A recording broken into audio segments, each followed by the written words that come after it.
टेबलावरती एक बाई बसली आहे. म्हणजे मी म्युन्सिपल हॉस्पिटलमध्ये नोंदवलेलं, तिला बाळ झालं मस्तपैकी. त्यावेळी असं झालं की आम्ही पण कल्पना नाही केलेली त्या गोष्टीची. बोलतात ना, जरा ओली बाळंतीण असेल तर काय भूतबाधा वगैरे होते वगैरे असं. मग ना ती आतमध्ये बघायची, बस, म्हणजे बाकी काय नाही करायची. बाकी काहीच करायची नाही. मी 2004 मध्ये मुंबईमध्ये शिफ्ट झालो, माहीमळा एरियामध्ये. तर टॉर्च त्याने आतमध्ये अशी मारून बघितली तर काय दिसत नाही. आणि ते 1 BHK ची अपार्टमेंट होते. म्हणजे विचार करा, असं शेडो आहे, जे केस असे लांब होते आणि तिने मला धरलंय अक्षरशः. नमस्कार मंडळी, स्वागत आहे तुमचं भ्रमंती विथ तेजस या यूट्यूब चॅनलमध्ये. आणि आज आहे आपल्या पॉडकास्ट सिरीजचा एपिसोड नंबर 8. आणि आजचे आपले पॉडकास्टचे गेस्ट आहेत मिसेस मीनाक्षी तारी. नमस्कार. तर मीनाक्षी मॅम, मी तुम्हाला रिक्वेस्ट करेन की आपल्या भ्रमंती विथ तेजसच्या फॅमिलीला तुम्ही तुमचा एक शॉर्ट इंट्रोडक्शन द्या, मग आपण पॉडकास्टला सुरुवात करू. नमस्कार, माझं नाव मीनाक्षी विश्वनाथ तारी आणि मी सिक्युरिटी डिपार्टमेंटमध्ये गेली 20 वर्ष काम करते. आणि माझे काही अनुभव शेअर करणार आहे तुमच्यासोबत. तर जसं मीनाक्षी मॅम, गेले 20 वर्ष तुम्ही सिक्युरिटीमध्ये एक सिक्युरिटी ऑफिसर म्हणून तुम्ही कार्यरत आहात. तर त्यापैकी कोणता अनुभव तुम्हाला आपल्या ऑडियन्ससोबत पहिला शेअर करायला आवडेल? मी जेव्हा न्यू जॉईंड होती, म्हणजे जवळजवळ 2003ची किंवा 2003मध्ये मी जॉईन झाली ॲज अ फ्रेशर म्हणून सिक्युरिटी डिपार्टमेंटमध्ये. त्यावेळी मी एका IT कंपनीमध्ये होती लागलेली. तिथे 3ही शिफ्ट चालायच्या, फर्स्ट सेकंड नाईट. तर मी न्यू असल्यामुळे मला एवढं काय माहिती नव्हतं काय असतं ॲक्च्युली ते डिपार्टमेंट. तर मी शिकतच होती, तेव्हा ट्रेनिंग पिरियडमध्ये होती. आणि मग माझी जवळजवळ 2-4 महिन्यांनी नाईट लागली. पण त्यावेळी पण मला माहिती नव्हतं नाईटमध्ये काय असतं, म्हणजे वर्किंग रूटीन काय असतं तिकडचं. नॉर्मल शिफ्ट जशी असते तशी शिफ्ट चाललेली. आणि नाईटला कशा लेडीज असायच्या, मग त्या मुली म्हणजे लेडीज नाईटला ड्रॉपनी वगैरे जायचं. तुम्हाला माहिती आहे आता कॉल सेंटरमध्ये नाईट ड्रॉप्स वगैरे असतात. मग नाईट ड्रॉप झाल्यानंतर 3च्या नंतर आम्ही फ्री असायचो. कोणाला आराम करायचा असेल तर आराम करायचा. पण मी कधी 6-7 महिन्यात कधीच असं जाऊन आराम वगैरे केला नाही करून. मग एखाद्या दिवशी मला माझी मैत्रीण बोलली, चल आपण जाऊन जरा रेस्ट करूया करून. म्हणली ठीक आहे. म्हणून आम्ही ते 5 फ्लोअरचं त्यांचं ऑफिस होतं. तर आम्ही 5व्या माळ्यावरती जाऊन झोपलो एका ठिकाणी. म्हणजे आम्हाला ते गार्डनी सांगितलं त्या ठिकाणी जाऊन झोपू नका मॅडम, ती जागा चांगली नाही. पण आम्ही विचार केला नको तिथे कोणाचं ये जा नसेल, म्हणजे म्हणून आम्ही जाऊन तिथे झोपलो. एक 2-2:15च्या दरम्यान आम्ही जाऊन तिथे झोपलो म्हणजे चेअरवरतीच बसलेलो आणि जस्ट मान अशी खाली टाकली. झोप लागली हां, बेसिकली. अशी झोप लागली थोड्या वेळात. थोड्या वेळात झोप लागल्यावरती असं भास झालं की कोणीतरी आपल्याला पकडलं आहे. म्हणजे खुर्ची अशी ताठ एकदम झाली आणि म्हणजे कळतच नव्हतं एक्झॅक्ट काय होतंय म्हणजे. पण असं जाणवलं कोणीतरी आपल्यावरती हावी आहे, आपल्याला म्हणजे असं दाबतंय. असं मला असं वाटलं कोणतरी आपल्या पुढ्यात उभं आहे. काय कळत नाही. मला असं बघायचा मी प्रयत्न करते का मला काय दिसतंय का? तर मला असं एक शॅडोसारखा दिसलं. म्हणजे एक लेडीजचा शॅडो आहे, जे केस असे लांब होते आणि तिने मला धरलंय अक्षरशः. आणि मला असं वाटलं माझी चेअर ती एवढी जोरजोरात हलवते आणि म्हणजे मी जागी आहे, मी आवाज काढते, पण समोरच्याला तो आवाजच ऐकायला येत नाही. म्हणजे माझ्यासमोर मुलगी झोपली आहे, माझ्यासमोर माझी कलीग चेअरवरती. पण मी तिला हात पण नाही लावू शकत होती. माझी बॉडी एवढी म्हणजे फ्रीज झाली बॉडी. फ्रीज झाल्यासारखं एवढं झालेलं ना, मला काही कळतच नव्हतं. आणि ती जी कोणी होती मला माहिती नाही. मी पहिल्यांदा तिला बघून एवढी घाबरली, म्हणजे मला अक्षरशः असा घाम सुटत होता. ACमध्ये झोपलेली तरी एवढा घाम येत होता. 10-15 मिनटं मी तिच्याशी अशी झटते, काय बाबा ती मला सोडावं म्हणून वगैरे असं माझं चाललेलं. पण तसं नाही झालं. एक 15 किंवा अर्धा तास वगैरे असं झालं असेल. त्याच्यानंतर असे चेअर माझी रिलॅक्स झाली. रिलॅक्स झाल्यावर मला कळलंच नाही. मी पटकन डोळे उघडले आणि माझ्या बाजूला जी होती दुसरी चेअरवरती माझी कलीग, तिला उठवलं. "अगं चल पहिलं इकडनं." ती म्हणली, "काय झालं? तुला एवढं का घाम येतोय? AC एवढा चालू आहे आणि तुला घाम का येतोय?" मी म्हणले, "अगं मला काय आता विचारू नको. तू चल." तेव्हा जवळजवळ 2:45-3 वाजले असतील आणि आम्ही त्या फ्लोअरमधनं बाहेर आलो. बाहेर आल्यावर जो आमचा एक गार्ड होता त्याने विचारलं, काय झालं मॅडम, तुम्ही असे एवढे घामारले काय? तर मी बोलले, अरे बाबा मी तिथे त्या रूममध्ये जाऊन झोपलेली. तर तो बोलला, मॅडम मी तुम्हाला पहिलंच सांगितलेलं होतं त्या रूममध्ये जाऊन झोपू नका. तर मी बोलले, असं काय आहे त्या रूममध्ये की झोपू नका? म्हणजे मला असा अनुभव आला की कोणीतरी मला लेडीजने असं पकडलंय आणि ती मला एवढी चेअर वगैरे हलवते वगैरे काय. तर तो बोलला, तिथे काय एका लेडीजचं काहीतरी झालेलं, म्हणजे जेव्हा बिल्डिंग बनत होती तेव्हा ती मेली वगैरे काहीतरी, म्हणजे त्यांनी पण ऍक्सिडेंट अशा झाला असेल. गोष्टी ओके. ऐकलेल्या होत्या. म्हणून त्या रूममध्ये कोणी जाऊन झोपायचं नाही. मग हा जो माझा अनुभव होता तेव्हापासून कानाला खडा लावला, कधीही कुठल्याही फ्लोअरला जाऊन झोपायचं नाही करून.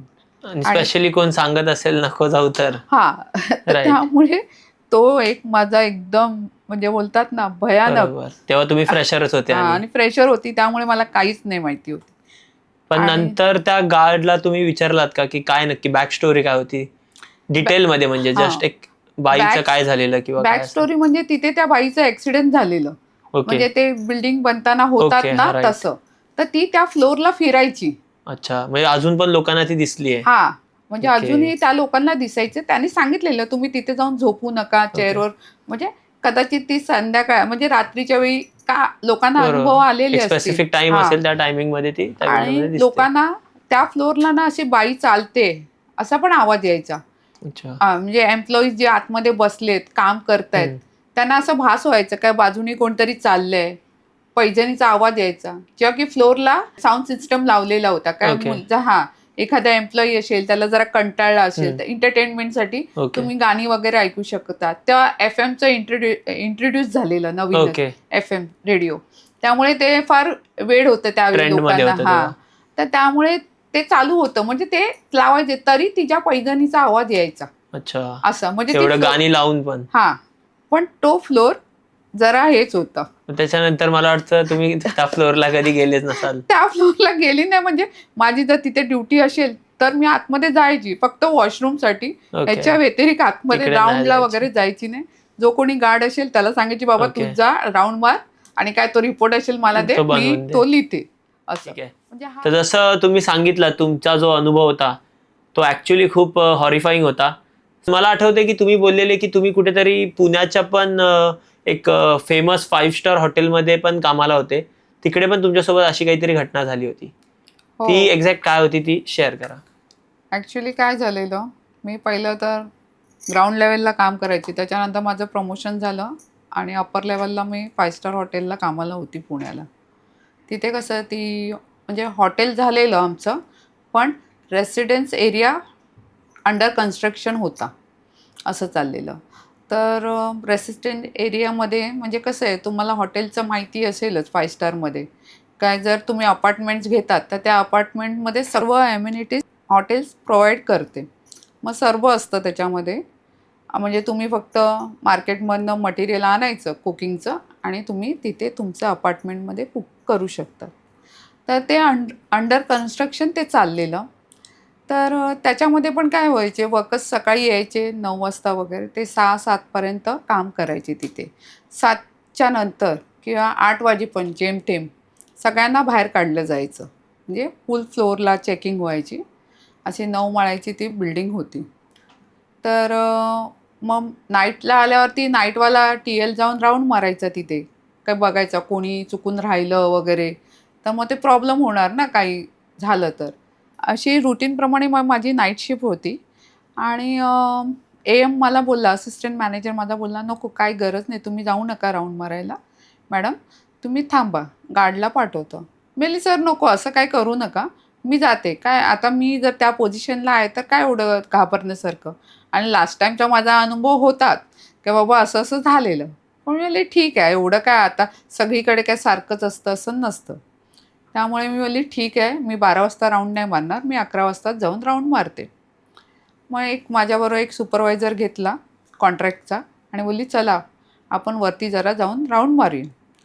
मग ते राउंडचं असं होतं, की तिथे लिफ्ट नव्हती, कारण ते अंडर कन्स्ट्रक्शन होतं. मग आम्ही काय करायचो, पहिला 9व्या माळ्यावरती जायचो आणि 9व्या माळ्यावरून चेकिंग करत, करत, करत ग्राउंडला यायचो. तो मैडम तो बोलला ठीक आहे मॅडम चलो हम जाते है.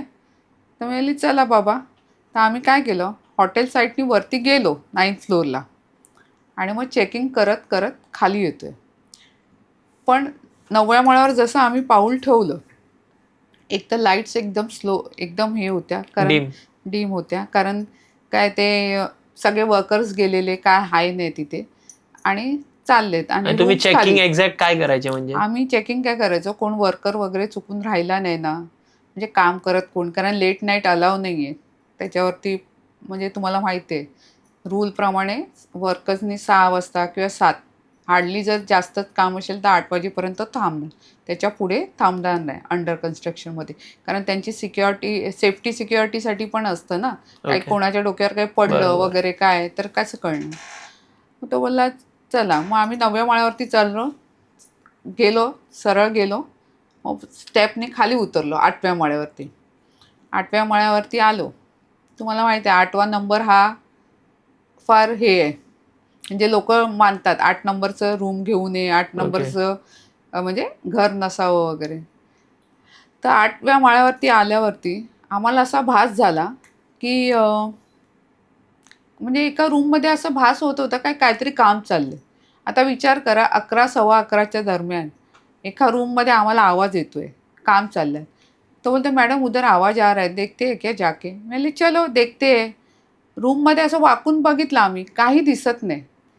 टॉर्च वगैरे आम्ही घेऊन जातो म्हणजे राऊंडला जाताना टॉर्च हे नेतातच सिक्युरिटीमध्ये.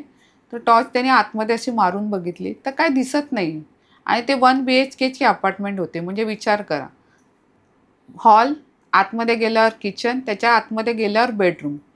तर तो बोला मैडम क्या अंदर जाके देखते हैं. मैंने रहने दो इतना भी अंधेरा है अंदर नहीं जाते. तो ठीक आहे. मग 8व्या माळ्यावरून आम्ही 7व्या माळ्यावरती आलो. 7व्या माळ्यावरती असं जाणवतंय की वरती 8व्या माळ्यावर अजून काम चालू आहे म्हणजे काहीतरी आवाज येतोय आम्हाला. तो बोलते मैडम कुछ तो काम चालू है इसलिए तो आवाज आ रहा है. मैं बोली चल भाई वापस ऊपर जाके देखते हम. परत वरती आलो परत त्याच रूममध्ये आवाज येतोय. आता विचार केला आतमध्ये जायचं की नाही. काळोख एवढा होता मनात असा विचार येतोय की आतमध्ये जायचं की नाही जायचं की नाही. त्याला बोलली चल अंदर जाते देखते. तो बोलते मॅडम चलो टॉर्च आणि मी फोनची बॅटरी चालू केली. जसं आम्ही आतमध्ये गेलो तर रूममध्ये काळोख दिसतोय.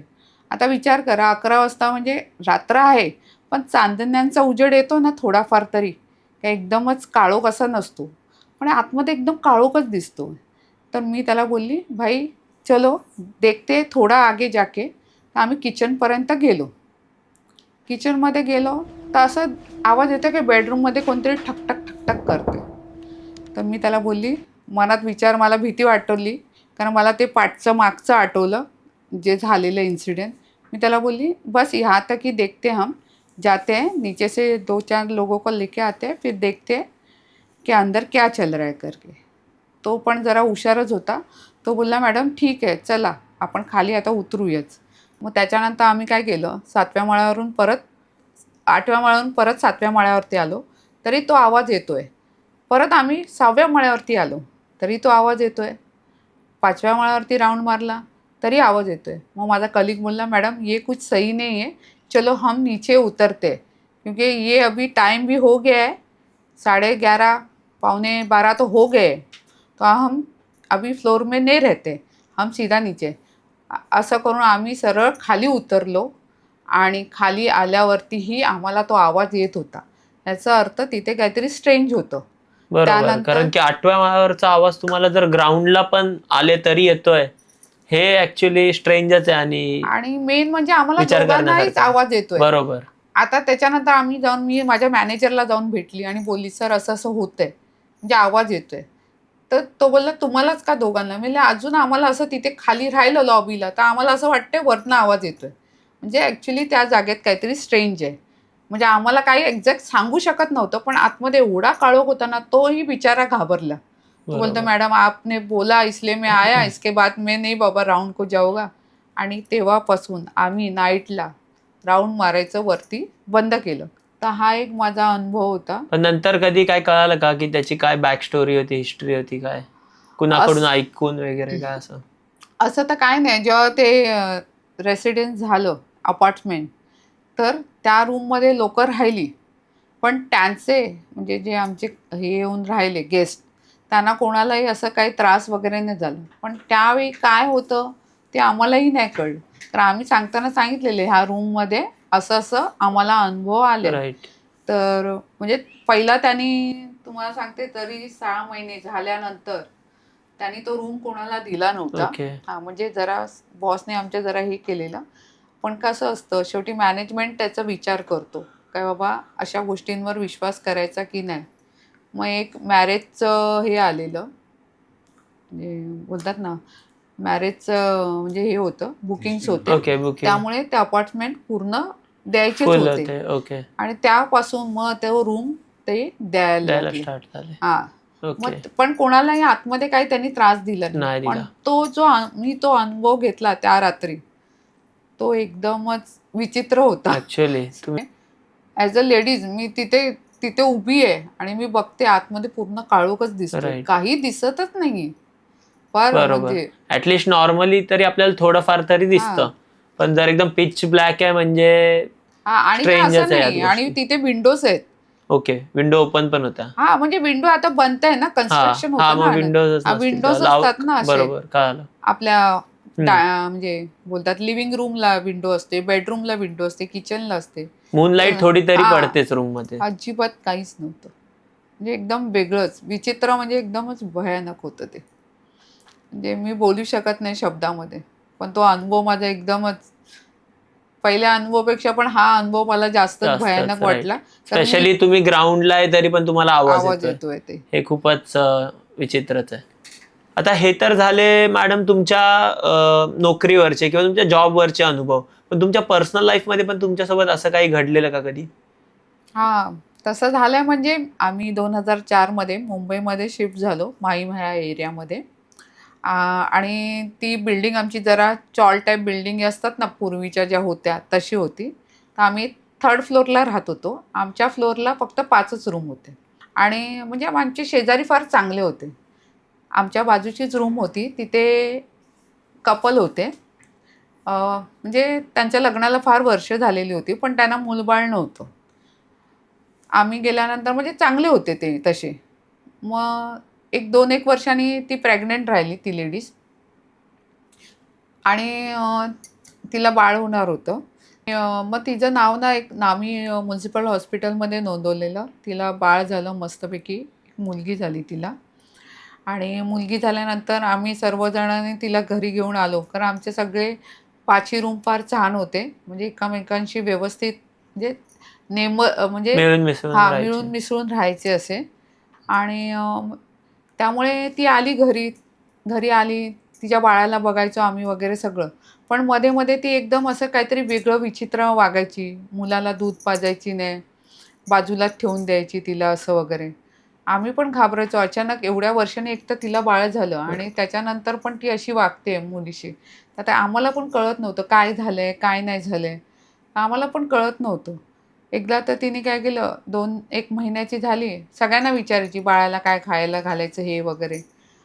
2-1 महिन्याची झाली, काय तिच्या मनात आलं, ती बाळ म्हणजे ती मुलगी रडते, तर घेऊन आली तिला बाहेर घरातून आणि बोलते, "फेकून देऊ का खाली?" म्हणजे 3ऱ्या माळ्यावरून खाली फेकत होती ती बाळाला.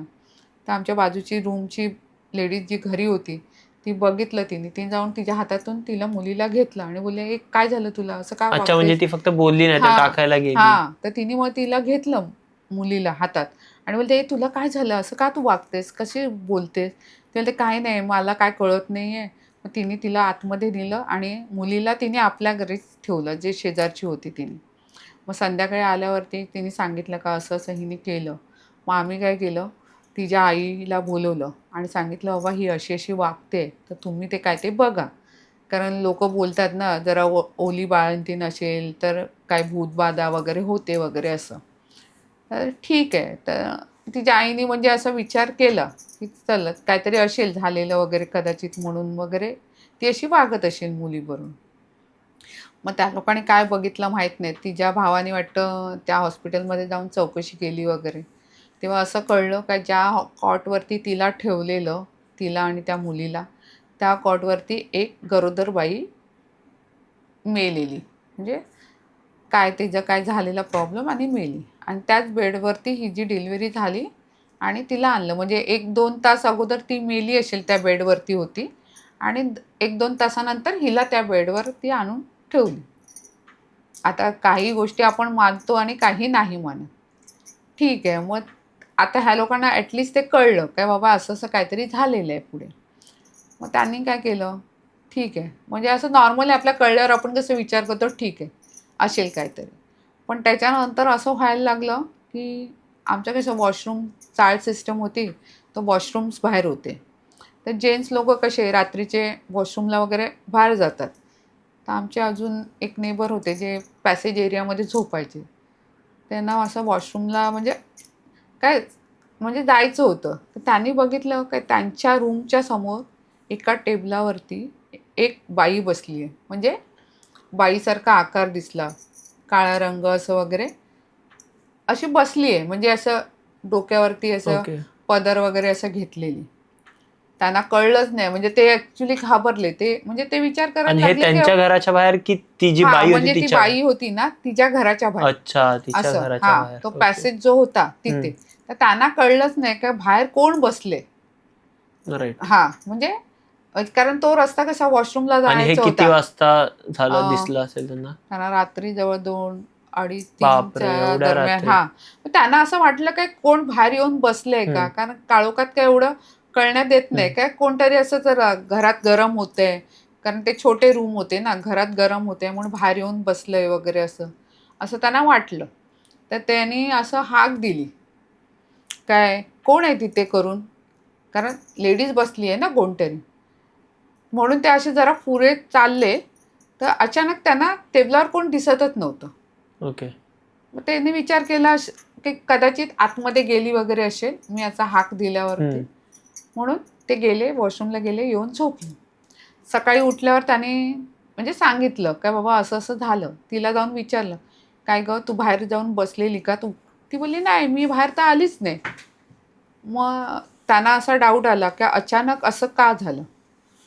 तर मग ते काय कोणाला बोलले नाही, का हे काय झालंय. त्यांनी फक्त तिला विचारलं आणि विषय सोडून दिला.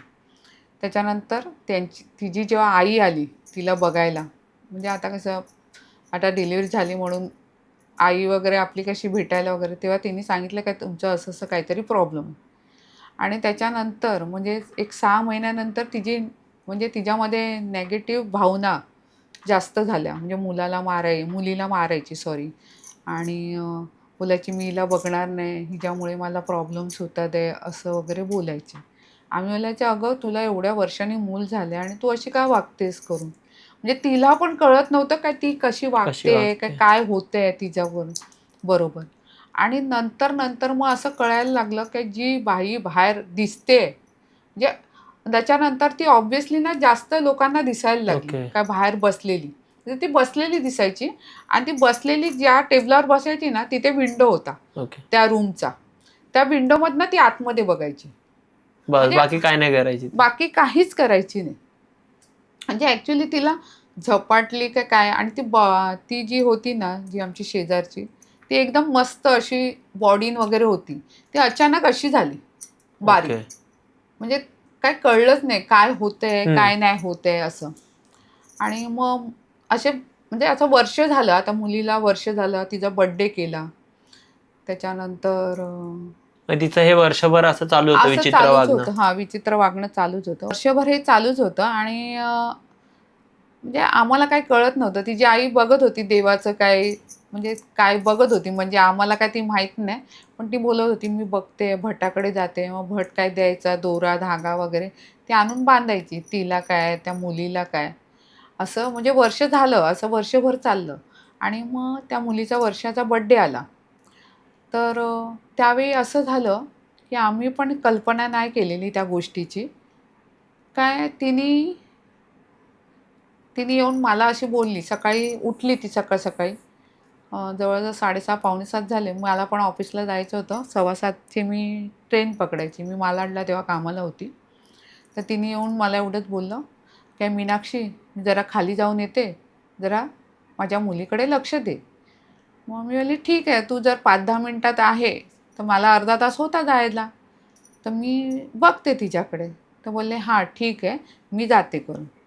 तर ती निघाली खाली आणि त्याच्यात ती निघून खाली गेली असेल. एक 15 मिनिटात तिचे मिस्टर वरती आले. त्यांनी विचारलं, "काय वहिनी कुठे गेली आहे?" मी म्हणाली, "ती खाली गेली आहे, कदाचित दूध वगैरे आणायला गेली असेल बाळासाठी वगैरे." तर ते बोलले, "ठीक आहे." आणि ते रूममध्ये गेले. मग मी म्हणले, "आता तिचे वडील तर आलेत." मग मी यांना बोलली मिस्टरांना, का "मी जाते, माझी 6:15ची ट्रेन आहे." आणि मी निघाली, ऑफिसला गेली. संध्याकाळी मला असा फोन आला, की ती आहे नाही घरी, कुठे गेली आहे, अजून आलीच नाही असं. आणि तिची शोधाशोध करायला सुरुवात केली. शोधाशोध म्हणजे अक्षरशः ती रात्र गेली, दुसरा दिवस आला, तरी ती सापडलीच नाही कोणाला. आणि नंतर दुसऱ्या दिवशी संध्याकाळी असं कळलं, की ती मेली करून. ती मेली पण अशी, का तिने ट्रेनमधनं उडी मारली आणि ट्रेनच्या ट्रॅक्सला तर तुम्हाला माहितीच आहे, कितीतरी दगडी असतात आणि त्या दगडी सगळ्या तिच्या बॉडीमध्ये घुसल्या. विचार करा, ती ट्रेनमधनं पडली आणि त्या दगडी तिच्या बॉडीमध्ये घुसल्या. म्हणजे तिच्या भावाला जेव्हा ती म्हणजे ते रेल्वे पोलिसांनी जेव्हा ती बॉडी दिली, अक्षरशः दगडी तिच्या बॉडीमध्ये होत्या. म्हणजे एक्झॅक्ट हे काय होतं ते आम्हालाही माहिती नाही. आमच्या फ्लोअरला पण कळलं नाही. आम्ही असा विचार करायला लागलो, एखादा ट्रेनमधनं पडतो. आता आपण बघतो कितीतरी ॲक्सिडेंट. तर दगडी कोणाच्या बॉडीमध्ये जात नाहीत. म्हणजे दगडी लागतात माणसाला, पण तिच्या अक्षरशः बॉडीमध्ये त्या दगडी गेलेल्या. ह्याचा अर्थ काय आहे? आम्हाला अजूनपर्यंत कळला नाही. पण लोकं असे बोलतात, जी बाई तिथे बाहेर बसायचं, तीच तिला घेऊन गेली. कारण तिला मरण्याचं काहीच कारण नव्हतं. तिला एवढी वर्ष मूल नव्हतं. ते मूल झालं. आता तर ते लोकं कंप्लीट फॅमिली होते. पण जी आणि मेन कोणी म्हणजे बर्थडे होता, बर्थडे बर्थडे दिवशी होता बर्थडे पण मुलीचा केला. आणि त्याच दिवशी तिने असं केलं. म्हणजे काय असेल ती जी बाई बसलेली, जिचं मूल गेलेलं, प्रेग्नन्सीमध्येच ती गेली. कदाचित ती तिला घेऊन म्हणजे नंतर अशी आमची चर्चा व्हायला लागली. कदाचित तीच घेतली आणि ती बाई जी बसायची बाहेर, ती नंतर कधीच कोणाला दिसली नाही. अच्छा. म्हणजे बापरे. किती वेगळं. हो. म्हणजे एकदम वेगळा अनुभव जो आम्ही वर्षभर म्हणजे आम्हाला वर्षभर ते जाणवत होतं. बरोबर. म्हणजे आम्ही त्या बाईला बघितलं म्हणजे जेंट्सनीच बघितलं. कारण बाईंचा काय बाहेरचा आमच्या लेडीजचा काय रात्रीचा बाहेरचा नाही प्रश्न जास्त. प्रश्नच नव्हता. जेंट्स लोकांनीच वर्षभर त्या बाईला बघितलं असेल त्या टेबलावर बसलेली. बापरे. त्या लोकांना आम्ही टेबल पण काढा सांगितलं. हा. तर ते टेबल काढलं तर ती बाई त्या म्हणजे अशी उभी राहायची भिंतीच्या समोर, अशी त्या विंडोच्या समोर. असं व्हायचं. म्हणजे किती वेगळं होतं. म्हणजे Actually. एकदम काहीतरी म्हणजे विलक्षणच बोलायला पाहिजे. ऍक्च्युली जी तुमची पर्सनल लाईफवाली स्टोरी होती किंवा जी घटना तुमच्यासोबत घडली ती खरंच खूप थरारक होती. माझ्या पण अंगावरती ऐकताना काटा आला. मला वाटतं की प्रेक्षकांना पण ही घटना ऐकून त्यांना पण एक थरारक अनुभव भेटेल, त्यांच्या पण अंगावर काटा येईल. अशी ती घटना आहे. त्या आधीच्या पण ज्या 2 स्टोरीज होत्या ज्याच्यात तुम्ही तुमच्या ऑफिसमध्ये ज्या अनुभवल्या त्या पण खूपच हॉरिफाईंग होत्या आणि त्या तुम्ही कशा फेस केल्या हे तुम्हालाच माहिती. थँक्यू मीनाक्षी मॅम, तुमचे अनुभव त्यासोबत आणि माझ्या भ्रमंती विथ तेजसच्या फॅमिलीसोबत शेअर केलात. तुमचा वेळ आम्हाला दिलात त्याबद्दल खरंच धन्यवाद. आणि आज आपण इथेच थांबूया. तुम्हालाही हा व्हिडिओ जर आवडला असेल तर नक्की व्हिडिओला लाईक करा, चॅनलला सबस्क्राईब करा, व्हिडिओ जास्तीत जास्त शेअर करा. पुन्हा एकदा आपण भेटू एका नवीन व्हिडिओमध्ये, एका नवीन पॉडकास्टमध्ये, एका नवीन एक्सपिरियन्स सोबत. तोपर्यंत signing off for the day. Bye.